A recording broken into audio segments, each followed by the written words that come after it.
নমস্কার বন্ধুরা, TikTok kitchen and ব্লগে আপনাদের সকলকে জানাই স্বাগত। আজকে আবার একটা নতুন রেসিপি নিয়ে চলে এসেছি। আজকে আপনাদের বানিয়ে দেখাবো কুলের আচার। তার জন্য দেখুন আমরা কুল কিনে নিয়ে এসেছি। কুলটা দুদিন আমি রোদে শুকিয়ে নিয়েছি। এবার চলুন দেখা যাক আমি কি করে আচারটা তৈরি করি।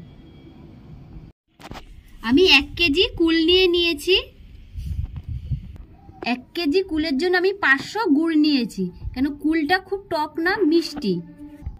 আখের গুড় আমি 500 নিয়ে নিচ্ছি। আমি মশলা নিয়েছি, ভেজে নেব মশলাগুলো। 1 চামচ 5 ফোড়ন, 1 চামচ মৌরি, 1 চামচ গোটা জিরে, 1 চামচ গোটা ধনে, 3টে শুকনো লঙ্কা। এগুলো সব আমি একসাথে ভেজে নেব।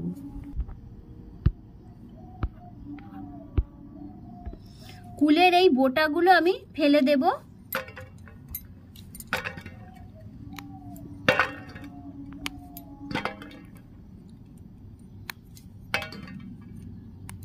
কুলগুলো ভালো করে ধুয়ে নিচ্ছি।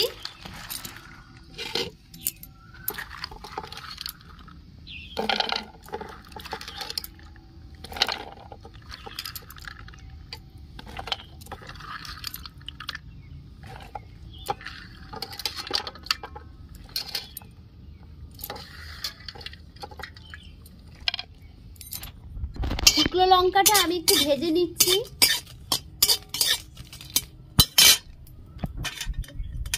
গুলো আমি সব গোটা মশলাগুলো আমি দিয়ে দিচ্ছি, একসাথে ভেজে নেব।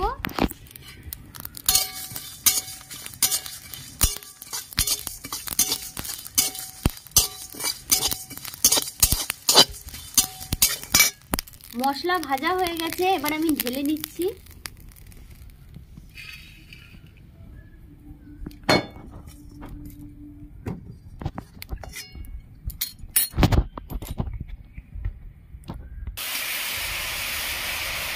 এবার আমি গুড়গুলো দিয়ে দিচ্ছি, সামান্য একটু জল দিয়েছিলাম।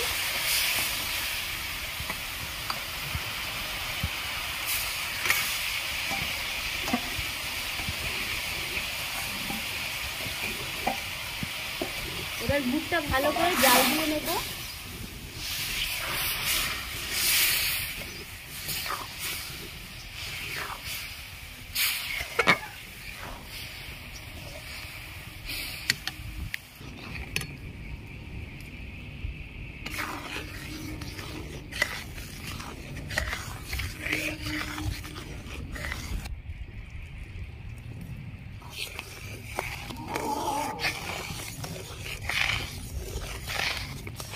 গুড় ভালো করে জাল দেওয়া হয়ে গেছে, এবার আমি কুলগুলো দিয়ে দিচ্ছি।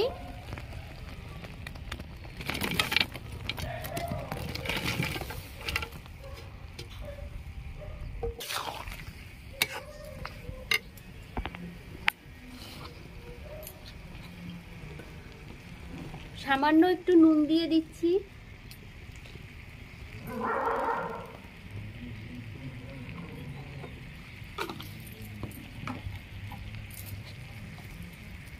সামান্য একটু হলুদ দিয়ে দিচ্ছি।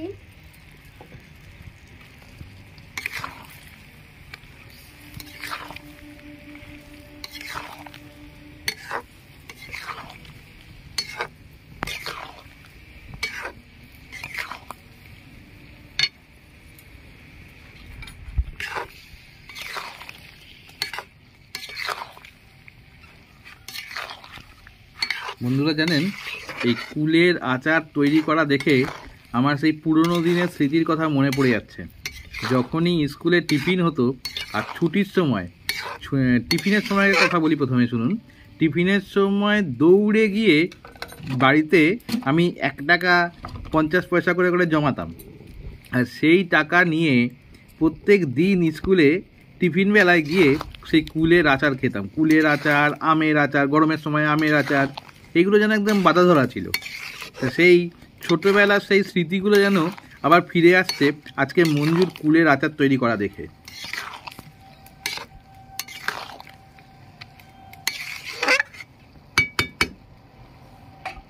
এই রেসিপিটা ছোট বড় সকলের খুব ভালো লাগবে এবং দেখলেই যেন জিভে জল চলে আসবে।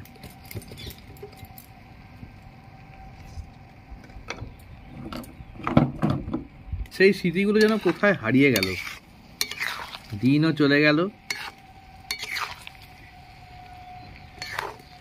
স্কুলের সেই আনন্দের জীবন আর হয়তো পাওয়া যাবে না। তাই আজ মঞ্জু আবার এই রেসিপি করছে। আগে মা করতো কুলের আচার, ঠাকুমার হাতেও খেয়েছি। দিনগুলি মোর সোনার খাঁচায় রইল না, রইল না, সে যে আমার নানা রঙের দিনগুলি। তাই এই মঞ্জু কুলের আচার করতে করতে হঠাৎ করে আমার সেই গানটার কথা মনে পড়ে গেল। তাই একটু আপনাদের সেই পুরনো গানটা একটু শোনালাম।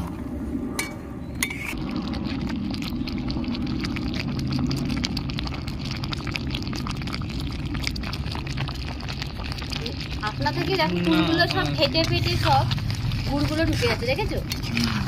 আপনা থেকেই ফুলগুলো ফেটে যাচ্ছে। হ্যাঁ, কুলগুলো ফেটে ফেটে গুড়গুলো ভিতরে এই দেখো, আপনা থেকেই সব ফেটে যাচ্ছে, ফেটে ফেটে গুড়গুলো ঢুকে যাচ্ছে। এত সুন্দর কুলগুলো পেয়েছি, দাদা দিয়েছে।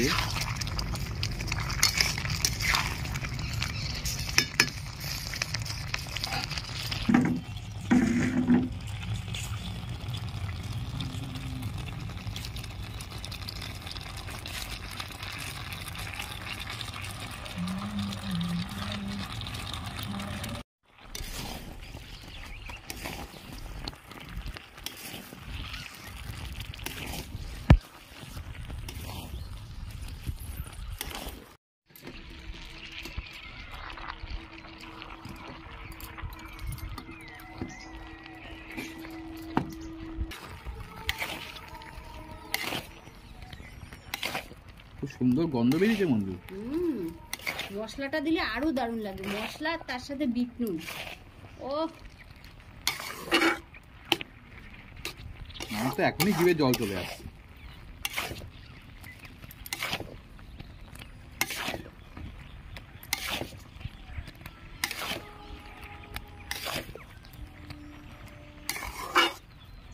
মাও কুলের আচার খেতে খুব ভালোবাসে। মা বলেছে কর, খাবো আমি।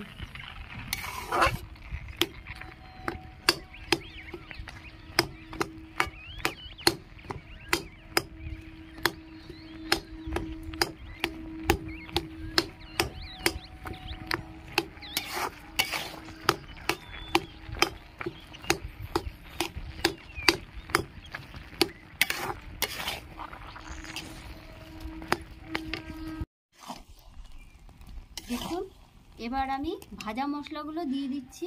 বাবা, ভাজা মশলার গন্ধ তো পেয়েই মঞ্জু একদম জিভের জল চলে আসছে গো।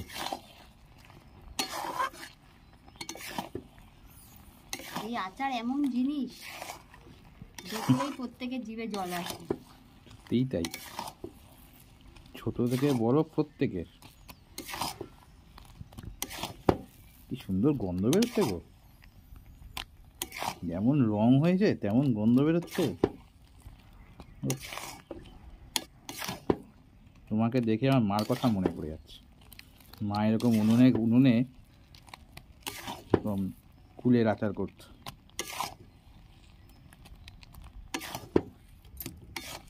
এই কুলের আচারটা বয়মে ভরে রেখে দিলে ঠান্ডা হয়ে গেলে অনেক দিন ধরে খেতে পারবে, তাই না? মঞ্জু, আমাকে একটু দাও তো, আমি যদি খেয়ে দেখি। আমি তো আর লোভ সামলাতে পারছি না গো। দিচ্ছি, দাও তো। এই দেখো, ঠান্ডা হোক তারপরে খাবে। একটু বিট নুন ছড়িয়ে দিচ্ছি। ঠিক আছে বন্ধুরা, আমি আর লোভ সামলাতে পারছি না, সাথে বিট নুনও নিয়ে নিয়েছি, এই দেখুন। তাই আমি একটু খেয়ে দেখি কিরকম হয়েছে। দুর্দান্ত হয়েছে গো, গরম কিন্তু, তাই জন্য তো হাত দিতে পারছি না বন্ধুরা। কি একটা পাচা গরম। গরমই হোক আর ফুটন্তই হোক, কুলের আচার অসাধারণ। আগে খেতাম স্কুলে, আর এখন খাচ্ছি এখন। দেখুন কি সুন্দর হয়েছে।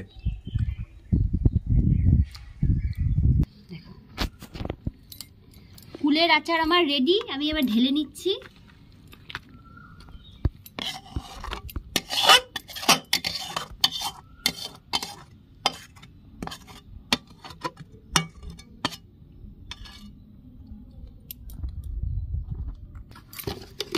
ওপরে একটু বিট নুন ছড়িয়ে দিচ্ছি। কুলের আচার আমার রেডি। কুলের আচার আমার রেডি। যদি এই রেসিপিটা আপনাদের ভালো লেগে থাকে অবশ্যই লাইক, শেয়ার, কমেন্ট, সাবস্ক্রাইব করবেন। আজ এই বলেই শেষ করলাম। ভালো থাকবেন, সুস্থ থাকবেন।